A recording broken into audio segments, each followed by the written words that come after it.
welcome. You're watching Medically Speaking, and I'm Meenakshi Upretli. Today, we'll be talking about a very pertinent issue relating to children and their health. Now, when you hear about children and their health, and especially in these times, I'm sure all of you are thinking I'm going to talk about the so-called impending third wave. But that wave may be impending.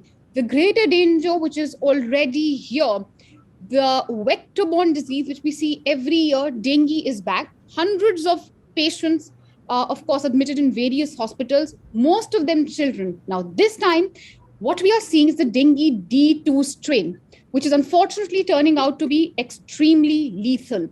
What's the difference between various strains of dengue? What are the precautions we can take? And how do you recover in case, unfortunately, someone gets dengue? To discuss this and more, I have a panel of experts. I'd like to welcome all of you. I have Dr. Ashutosh Biswas. He's, of course, a professor from AIIMS, also an expert in dengue. Thank you for coming, sir.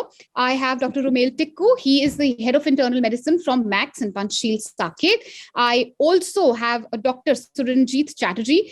He's from Apollo. He's the head of internal medicine there. And I also have Dr. Agrawal, who's just joined us from Fortis, head of internal medicine there. Thank you all for joining us. I'm going to start with you, Dr. Tikku. My first question, I know a lot of viewers may think that in times like these, when everyone is so concerned about COVID, why are we discussing dengue? Yes, there are a number of cases coming up. They come up every year. Yes, there are deaths. Unfortunately, they happen every year. But this time it's different, isn't it, sir? Yes, of course. We are in the middle of a pandemic right now, and we have to deal with another virus like dengue, which can potentially be lethal in some patients.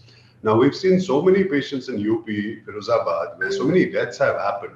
Now, dengue, if you talk about dengue, it's a vector-borne disease. Mosquito bite causes it. Yes. Aedes aegypti is the mosquito. Yeah. There are 4 strains, which basically means in a lifetime, you can get infected 4 times. And each strain, once you're infected with it, gives you immunity for life. But subsequently, if you're infected with another strain, there are chances that you can develop severe disease or you can end up getting hospitalized. Now, the problem is the strains. All these 4 strains, strain 2 and strain 4 are supposed to be very virulent. That strain 2 is the most dangerous, most virulent. Yeah. And we are dealing with strain 2 here, dengue virus strain 2 in UP, Firozabad, where we are seeing such patients. And it's very virulent. And that is the reason why so many deaths have happened. Now, in the middle of a pandemic, while we're dealing with so many patients who are infected with COVID, though the numbers have gone down, especially in North India, we don't want another headache sitting on us. So we have to deal with, because dengue, see, most of the dengue patients have mild or asymptomatic disease, 75%. It's only in a few that you get severe dengue. Now, severe dengue, what is the problem? What happens is basically there can be plasma leak, there can be multi-organ failure, there can be bleeding happening. It happens to very few. And it happens to those who don't have access to medical care. And now if it happens, if it strikes in small towns, villages where hygiene, sanitation is an issue, then you end up having such devastating issues.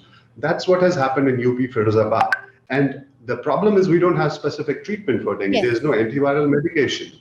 The only thing you have to do is make sure that you're well hydrated. Don't take any painkillers, take paracetamol, and be in touch with your doctors. Fortunately for us, there are tests which can detect it on day 1 only. There's a dengue virus NS1 antigen, which can detect it on day 1. Then there are the serological tests, which can detect it later.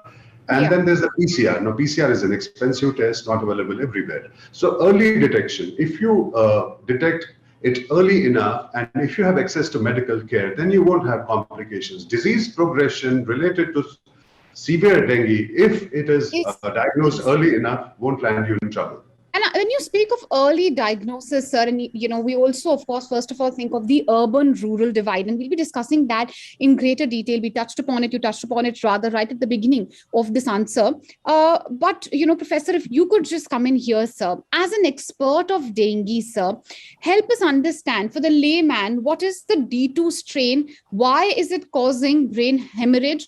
And when does the risk or the fatality increase if someone, especially if a child has D2 strain? And I ask this in context to UP especially, because over 100 people have lost their lives. 88 out of them were children. Dr. Biswas? Okay.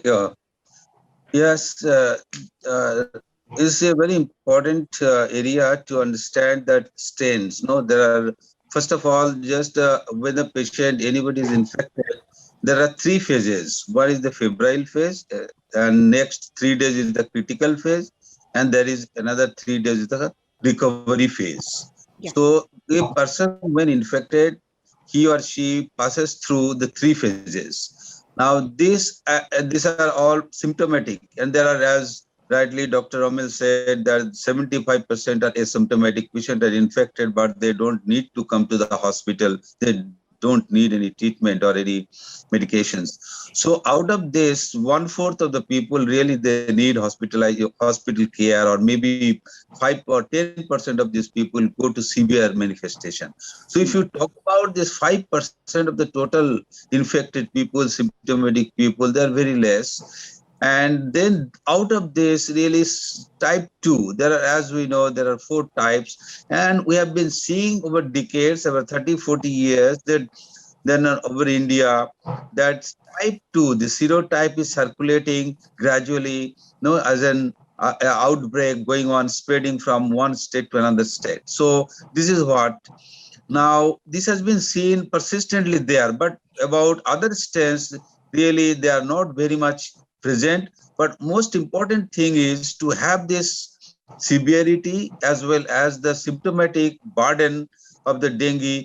We need to have a more than one circulating serotypes. That means if any geographical area, so it's more than one, so likely to have so different serotypes causing infection, and second time infection likely to have more severe. That is what we understand. So it is not necessarily that all the time type 2 are virulent. The other type can have also if a person is second time infected. So it's very important if somebody is infected already Yes. and So, going to have a second time likely to. Dr. Chatterjee, my question to you is, since we're talking about, of course, this lethal strain of dengue and the rising number of cases, what are the treatments for dengue? Far as we know, none. It's all basically is a viral disease, and it's basically symptomatic management. So you have to symptomatically manage the patient. Fluid management is very, very important, because what people see is the platelet count, which according to me is not that important. You can always transfuse platelets and you can see if there is any bleeding tendency. Very important is that the thickness of the blood, what we call as a PCV or the hematocrit, that is what is very important to monitor. The next most important thing which bothers me is anybody who is in shock, who has a low blood pressure. That bothers me again. All this, the low platelet is a consequence of all these happening, because I'm seeing a lot of patients who have this time, and young people, and especially unfortunately we have had a few patients coming in from Firozabad and all that, where I'm seeing that people are really hemoconcentrated even after giving fluids for a long time, and we really give a lot of fluids. So I'm seeing them that they are basically, they have a high hematocrit, they are going into shock, and the third thing is they're going into liver failure as well. So it's basically a multi-pronged attack, because none of these systems have a definite treatment. So it is all symptomatic treatment under great supervision. A few of them is dengue we have been treating for the last so many years. Very few of my patients actually go to the ICU, but this time at least in the last 5 days, I've had to shift 3 patients of mine to the ICU, requiring real supervision and the right treatment, right symptomatic treatment, I would say. So the 3 you say were the children? Sorry, what's changing? The 3 patients who had to be transferred to the ICU, they were the children? 2 of them are in the age. One of them was 15 years of age, the other one was 21, the fourth one is about 45 years. I specifically asked you this, sir. Dr. Tikwan, you could take this forward. Why are we seeing dengue affecting children so much more? Help us understand that. Well, children don't have good immunity against infections, especially viral infections. That's one of the main reasons why they're getting affected more. And the fact that children are mostly outdoors playing and don't have enough protection from mosquito bites, I would say that's one of the most important things which leads to infection in children, because they're playing outside, they're not covered well, they get mosquito bites, and that's how it happens. And as I said earlier, the immunity is not so well developed. The problem with children, they're not so forthcoming with their complaints. So what age group would you say, before I take this forward, what age group of children perhaps is more susceptible, sir? Would it be infant to toddler, or will it be, of course, 5, 6 plus who rather go out and play? I say this because we have a lot of patients who keep writing into us. Well, it's actually 6 and above. I would say 6 to 12 years is the most vulnerable age, and we should make sure that they're well covered. And when they're in the middle of an epidemic going on, we should use all sorts of protection from mosquito bites, household protection, and take care of the breeding sites. It's all about prevention. There's no treatment. As Dr. Chatterjee rightly said, it's all about hydration, maintaining your water fluid intake.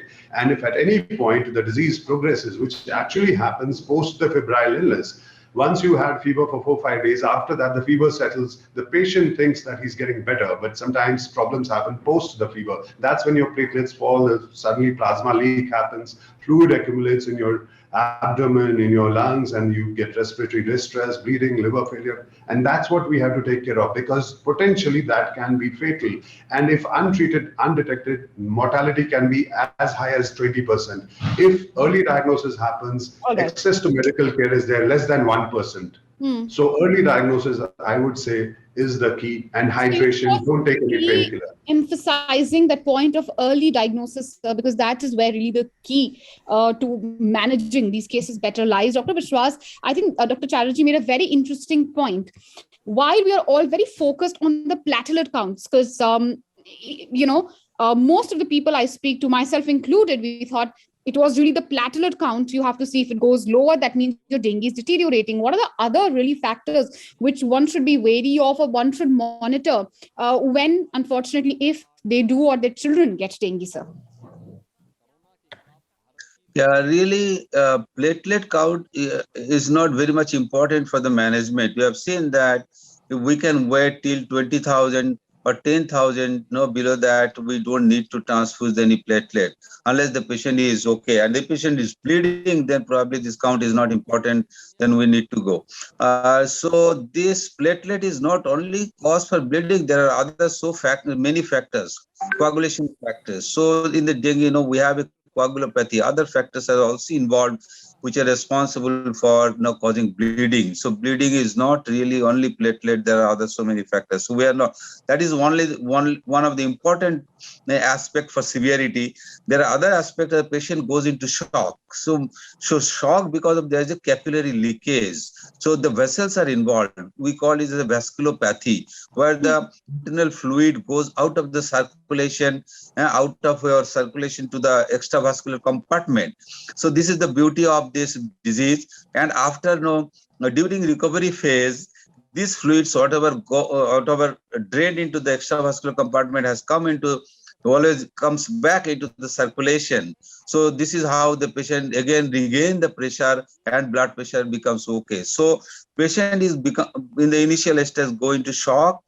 And third important aspect that we should look for in the beginning is the organ involvement. The liver involvement is also common, and due to shock, the kidney failure is a very important issue. Which is the point which Dr. Chatterjee had also raised. Sir, Dr. Agrawal, taking this forward, so would you recommend that once someone has recovered, perhaps they should not, totally forget about dengue? They should still continue monitoring their condition for a few days? Yeah, that is very important. You see that this time, especially in the dengue fever, we are seeing a lot of liver involvement. A lot of the liver enzymes are raised. Patients are coming with a jaundice, and we are seeing the encephalopathy as well. In most of the patients who recover, like they become afebrile, it is not only the platelet count that is important. Sometimes what happens after the patient recovers, there occurs the capillary leak. The patient may go into the hypotension. As he stands up, he may have decreased blood pressure. They have the capillary leak. The fluid may accumulate in the lungs and the abdomen. He got breathlessness.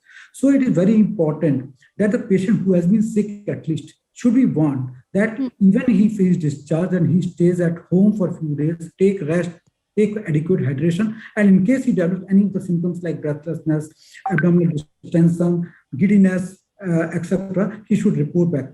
Another persons who are at home treatment, domiciliary treatment, they should be well educated about these things. That it is not only the fever, it is not only the platelet count. This is totally misconception in the public. That is just as we get a platelet count done, they get platelet count done every day. But the important things are hematocrit, Important things are your whether you have got other organ involvement, how is your blood pressure. These are very important things. These, of course, are the other important factors which must be taken into consideration. And of course, it's been a rather enlightening session, I hope, for viewers as well.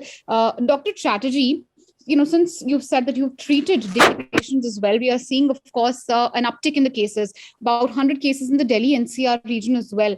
How do you see it planning out or phasing out rather in the coming few days? This is a time when we see a large number of dengue cases, and how difficult is it for you this time around, since of course we're in the middle of a pandemic, even though of course fortunately the cases are at an all-time low? Last year, I don't know why, but because of the COVID cases, we saw very few dengue cases. But this time, the rains have been there. There have been waterlogging in the city. Every pothole is filled up with water and dirty water, obviously. So we have a potential of a dengue epidemic this time, again, definitely, which we have seen in previous years in Delhi. And Delhi has faced quite a few epidemics, and which has created havoc and really bad times in the city. So we really need to be careful because of the rains that is still continuing and of the waterlogging that we are seeing every other day. So I think we all, as citizens of the city and the government, we all need to be very careful that we don't get into another epidemic of dengue, because although COVID at this moment in Delhi is very few cases are there, you never know, in all other parts of the country, the cases have risen, the cases have shown a different type of a pattern. The Western world is seeing a third wave again. So there's always a possibility that COVID might come back to Delhi, and that along with dengue can be really bad for the healthcare infrastructure. So this is the time really to stem it, of course, before we get overburdened in case the number of COVID cases also increase. I'm reaching the fag end of the debate. I'm going to take one quick answer from all of you, starting, of course, with Dr. Tikku. We are speaking about dengue, especially now that we're speaking in relation to COVID. Is there a possibility, sir, of people misunderstanding the symptoms of dengue, since you have focused a lot on early diagnosis? Anyone who has fever, cold, cough, the first instinct in a person's mind is to get an RT-PCR these days. The result report also takes a few days. What would you suggest to those who have early symptoms of a simple viral fever? See, dengue also presents like a flu-like illness, which is the same with COVID, or for that matter, common flu. So symptoms are common to all these febrile illnesses. So it's very difficult in the first 3 to 5 days to really diagnose clinically what the patient has, unless he has severe respiratory systems, running nose, cough, cold. So you probably think it's flu or could be COVID if there are a lot of patients at that point of time. But in this case right now, if we're talking about dengue, and there is some COVID also coming in, so if anyone has high fever, headache, body ache, for two days at least, I would say get tested to begin with for dengue. Do a CBC, liver function test for dengue. Dengue is negative. And if the disease progresses, fever is going on, you develop respiratory issues, cough, some sort of breathlessness, get tested for COVID as well. But right now, because in Delhi at least, we don't have too much of COVID, we have more of flu, and most of those patients are getting better symptomatically. It's a self-limiting disease. In 5 to 7 days, they don't need hospitalization.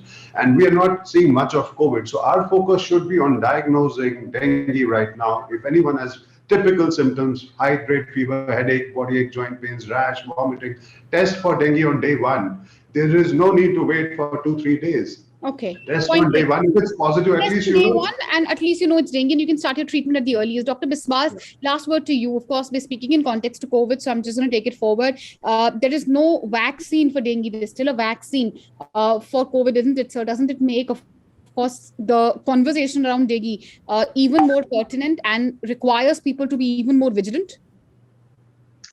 Definitely, we have a vaccine, but it's not there in India.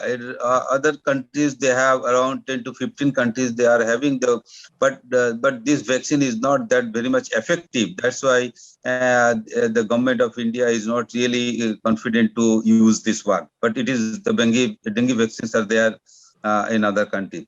So as there is no vaccine for dengue, really we need to be very careful about dengue. But as we have vaccine for the corona and the pandemic is going on, so probably the COVID is fading away and the vaccine is already there. But we have been witnessing this dengue for several years, decades and decades. So this is not really, we are not in a position to control and prevent this it's very difficult to fight against mosquito. So if somebody is suffering, the one has to be very careful not to have. If anybody is having, be careful about their warning sign in the initial stage. There are few signs that they are that is we call as a warning sign. Suppose abdomen pain, abdomen, and there is vomiting and urination is less, and patient is becoming confusing. So these are few warning signs. These are the warning signs which one must watch out for. All right, sir. Dr. Agrawal, please come in here. I know we've spoken about, of course, the early warning signs, the importance of early detection. Take us through the precautions. I know they're known to the world, but if you could just reiterate them for the benefit of our viewers to make the program more holistic and more informative, sir. Well, for the prevention, we know one, we should avoid waterlogging nearby our house and place of work. Like we should not allow the drains to log. We should drain out our coolers. The waterlogging should be avoided. And wherever there are water bodies, the kerosene and other things should be sprinkled such that the Aedes mosquito do not proliferate there. Yeah, do not breed there. So that is very important. And when you go out, you wear full sleeves such that you can avoid, because you know this is the daytime mosquito that bites. So we have to wear long sleeves such that we can avoid mosquito bites, and we try to keep mosquito free as much as possible. As much as possible, yes, considering, of course, the climate, it cannot be 100% avoided, but these are the precautions well known to all. We wanted them reiterated, of course, to bring it back into the public conscience. Dr. Chatterjee, last word to you. Since you're seeing a lot of COVID patients yourself, I would like to ask you, is there a fear amongst these COVID patients, apologies, of these dengue patients, of COVID as well? Because, you know, the one thing which comes to a person's mind, even though the cases are low, is that if I go to the hospital or have to get hospitalized, I may recover from dengue, but what if I get COVID? What would you like to tell patients like that? See, we have been telling this earlier also, if there is an indication and if there is a need to come to the hospital, you should definitely come to the hospital, because we have seen several cases who would have survived otherwise in the last year, who were not suffering with COVID, but who had cardiac diseases, who had a stroke, and they were not coming to the hospital, and they already eventually actually died because of other diseases rather than COVID. Even if you have COVID, we know reasonably well how to treat it, or we know how to control it, and not that everybody who has suffers from COVID dies, but all dengue patients obviously need not be admitted, but anybody and everybody who needs hospitalization and treatment in hospital should definitely come forward, because COVID may not kill you, but dengue might if you are in shock or in multi-organ failure. So my thing would be that if there is a need, you have to come to the hospital, even if there is an epidemic of COVID going on. If there is a need, obviously there is all need-based and necessity-based. If it is there, you have to come to the hospital, whatever you're suffering from. Well, absolutely. Then the fear psychosis have the early warning signs, as they have been, of course, listed out by all the experts here. Do visit the nearest hospital. That's the advice coming from experts. It's been a rather riveting conversation. I'd like to thank all of you for joining us and sharing your views on the rising cases of dengue. Hopefully, we are able to get dengue in check, as Dr. Chatterjee says, before COVID cases increase. Thank you so much for joining. I hope it's been a riveting session for the audiences as well. Do subscribe to our channel and watch this video on YouTube as well. Thank you.